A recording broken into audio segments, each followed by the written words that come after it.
How often should cabin air filters be replaced in a vehicle? Regular maintenance of cabin air filters is crucial for ensuring clean and healthy air inside your vehicle. Cabin air filters play a vital role in trapping dust, pollen, pollutants, and other airborne particles, providing you with cleaner air to breathe while driving. The frequency of replacing cabin air filters depends on various factors such as the manufacturer's recommendations, driving conditions, and the environment in which the vehicle operates. As a general guideline, it is recommended to replace cabin air filters every 12,000 to 15,000 miles, or at least once a year.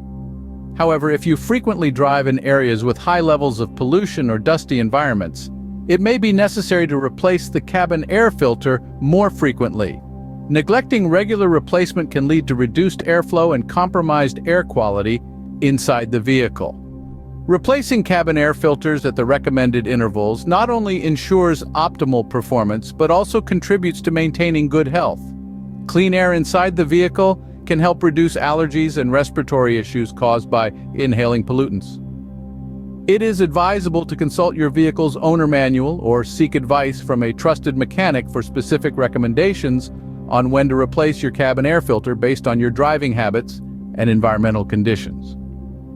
By prioritizing regular maintenance of cabin air filters, you can enjoy cleaner and healthier breathing while on the road.